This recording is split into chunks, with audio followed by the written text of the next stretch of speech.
కల్పవృక్షం లాంటివాడు, కోరిన కోరికలు అందరికీ తీరుస్తాడు కదండి ఆయన. ఆయన చుట్టూ చేరారు. ఇప్పుడు ఆహ్వానించండి. అవునండి, శివుని చెట్టు అంటే సరిపోయిందా? చెట్టు అంత మనిషి అంటాం అంతేనా? అలా కాదండి.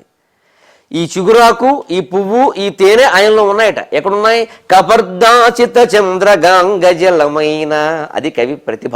ఉపమానం చెప్పగానే సరిపోదు, ఆ పోలికలన్నీ సరిపెట్టాలి. చిగురాకు ఎక్కడుంది శివుల్లో? పువ్వు ఎక్కడుంది? పువ్వు తేనె ఎక్కడుందంటే చూడండి ఒకసారి, ఆ జుట్టు కేసు చూడండి. కపర్దము ఆయన జుట్టు. ఎందుకని వ్యోమకేశుడు అంటారు ఆయన. ఆకాశమంతా వ్యాపించి ఉంటుంది ఆయన చుట్టూ. ముఖ్యంగా సంధ్యాతాండవం చేస్తూ ఉంటే శివుడు జుట్టు ఇలా మబ్బులు కింద వ్యాపించి ఉంటుంది. ఆ జుట్టు ఎలా ఉందంటే చిగురాకుల్లా ఉన్నాడు. చిగురాకుల్లా ఉంటే జుట్టు చిన్నగానే మీకు సన్నగా మృదువుగా ఉండి చిగురాకులా ఉంటుంది, మెత్తదనం. అంతొకటే కాదు, చిగురాకులు ఎర్రగా ఉంటాయి. శివుడు జుట్టు కూడా లేత ఎరుపు రంగులో ఉంటుంది. కారణం నూనె రాయుడు, అంతకంటే ఉంది నూనె ఖర్చు లేదే ఆయనకి. పార్వతీదేవి కిరాణం కొట్టుకెళ్లే పని లేదు, నూనె తెచ్చే పని లేదు. ఈయన రాసుకుంటేగా ఆవిడ కోసం ఆవిడ తెచ్చుకోవాలంతే. ఈయన తపస్సులో ఉంటాడు, ఎప్పుడూ నూనె రాయడు. కాబట్టి నూనె రాయని వాళ్ళ జుట్టు ఎర్రబడి ఉంటుంది. ఈవేళ యువతలో ఎవడో నూనె రాయట్లా. మనం శివుడు అంత గొప్పవాళ్ళం అయిపోయామని అనుకోకూడదు. శుభ్రంగా ఎండిపోయి అట్ల కట్టేసి ఉంటుంది, అలా ఉండకూడదండి.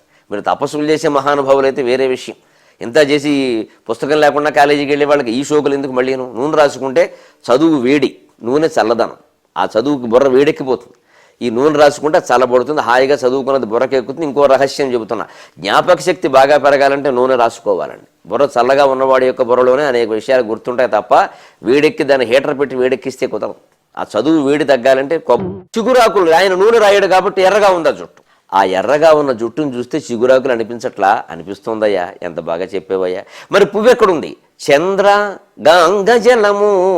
ఆ కపర్దము ఆయన జుట్టు చిగురాకులా ఉందట. ఆ చంద్రుడు ఉన్నాడు ఆయన శిరస్సు మీద ఇలాగా నెల వంకండి, ఇలా గుండ్రంగా ఉండడం, మళ్ళీ ఇత్తడి సిబ్బిలాగా అలా ఉన్నాడు, ఇలా వంకలా ఉంటాడు. సరిగ్గా అందమైన చేతి గోరుని బాగా పెంచిన తర్వాత ఒక గోరుని ఇలా కత్తిరిస్తే అర్ధచంద్రాకారంలో, సరిగ్గా అర్ధచంద్ర ఆకారం అంటాం మనం.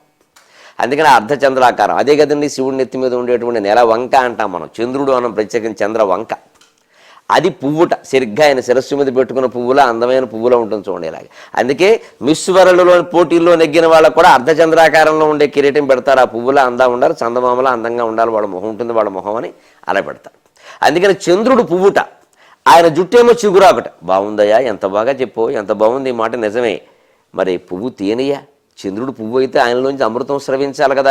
చంద్రుడిలోంచి కూడా అమృతం స్రవిస్తుంది. అదిగాక అసలు శివుడిలోంచి స్రవించే అమృతం వేరే ఉందండి. గంగ అమృతం కాదు. అమృతం కాకపోతే కాశీ ఎందుకు కొడుతున్నాం? గంగ గురించి ఇంత చెంబులు, ఇంత బుల్లి చెంబు అక్కడ అమ్ముతూ ఉంటే 10 రూపాయలకి 15 రూపాయలకి తెచ్చుకుని జీవితాంతం దగ్గర పెట్టుకుంటున్నాం. అది అమృతం కాకుండా మామూలు మున్సిపాలిటీ కుళాయిలు అయితే పెట్టుకుంటాం పెట్టండి, ఏ రోజుకి ఆ రోజే పారబోసేస్తాం. గంగ అమృతమే.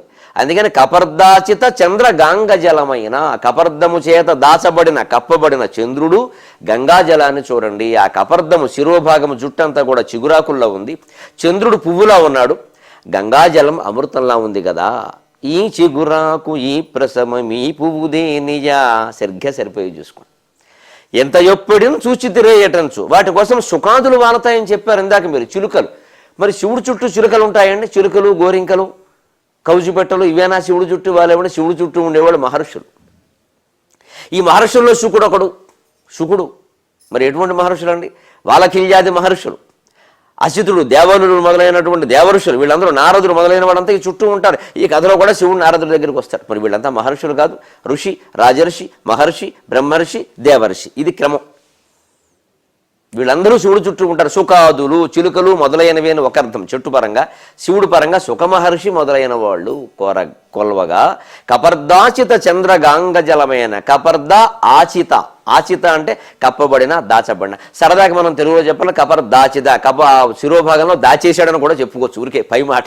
తెనాలి రామకృష్ణుడు అంత విచిత్రమైన పదాలు ప్రయోగిస్తాడు. సరదాగా అది అర్థం కాదు కానీ సరదాగా చెప్తాను. చంద్ర గంగజలమైన శివాహ్వయ కల్పశాఖి వేదాచల మంత్రి కీర్తి కలశాబ్ధిని వెన్నెల మాట్కి చూచుతన్. మా వేదాద్రి మంత్రి ఉన్నాడే, విరూరి పట్టణ అధిపతి, వేదాచల మంత్రి. ఇంతగా ఆయన గదిని మరి అంకితం ఇచ్చేది. అందుకని ఆయన కీర్తి కలశాబ్ధిని. ఆయన కీర్తి ఎటువంటిది అంటే కలశాబ్ధి. అబ్ధి సముద్రం, కలశాబ్ధి పాల సముద్రం. పాల సముద్రాన్ని చూసినట్టుగా చూస్తాడు. అంటే చంద్రుడు పాల సముద్రాన్ని ఎలా చూస్తాడు? తండ్రిని చూసినట్టుగా గౌరవంతో చూస్తాడు. గంగ పాల సముద్రాన్ని ఎలా చూస్తుంది? భర్తను చూసినట్టుగా గౌరవంతో చూస్తుంది.